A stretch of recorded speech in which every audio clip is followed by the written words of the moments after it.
పేరు సుంకర ధనలక్ష్మి, మాది Burma camp. ఆ రోజుల్లోని 2017లోని చంద్రబాబు నాయుడు హయాంలోని మాకు లోన్ ఇస్తే ఇల్లు కట్టుకున్నాం. అది ఇప్పుడు ఇల్లు కట్టి ఇప్పుడు 5 సంవత్సరాలు అయిపోయింది. కరెక్ట్గా ఇదే నెల మాకు గృహప్రవేశం అయ్యింది. అదే నెల నా బావ గెలిచాడు అయ్యా, మాకు లోన్ వచ్చింది. ఆ చంద్రబాబు నాయుడు దిగిపోయిన తర్వాత ఆ 50,000 పడ్డాయి.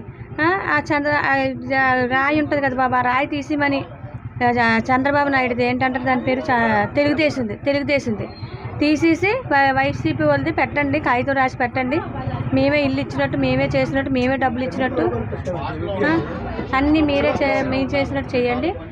డబ్బులు పంచారు కదా బాబు, డబ్బులకి రమ్మన్నారు, మీరు రామన్నా మా ఇంటికి మాకు నచ్చదు, మా ఇంట్లో మాకు గొడవలు అయ్యాయి, వాళ్ళకి మాకు మొన్న కొట్టారు కదా బాబు, వాళ్ళు నిన్న కొట్టారు కదా, నేను చాలా మట్టుకు చాలా దెబ్బలు కొట్టారండి, ఉత్తుపున్ననే తిట్టారండి, రాయలు దాడి చేశారు, తాగేసి వచ్చి ఇంటి మీదకి వచ్చి కొట్టు దగ్గరికి వచ్చి కైని కావాలని అడిగినట్టు అడిగి పిల్ల చేపట్టుకొని లాగే, చిన్న పాప చెయ్య అమ్మాయి కడుపుతుంది, ఈ అమ్మాయి చేపట్టుకొని దేనికి రా చేపట్టుకొని అవుతానని అడిగినందుకు మా పాప మీద నా మీద వాళ్ళ పిన్ని, లోకేష్, భూలోక, ఆశ, భాస్కర్, సాయి, వైసీపీ నాయకులు ఇదంతా వైసీపీ నాయకుల దౌర్జన్యం అండి.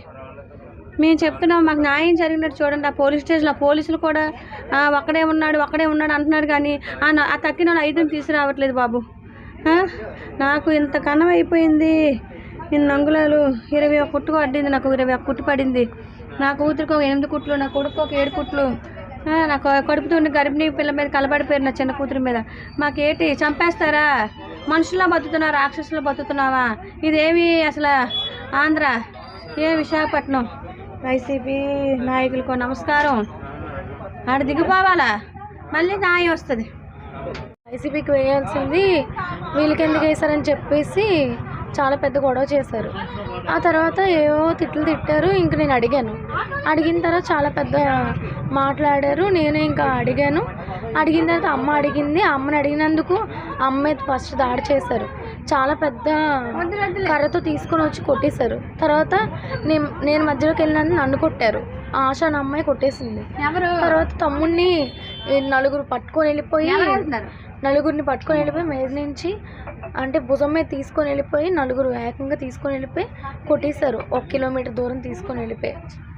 ఆ తర్వాత మా చెల్లిని కూడా, అది ఇప్పుడు తను ప్రెగ్నెంట్ 7th మంత్, తను కూడా అలాగే కొట్టేశారు.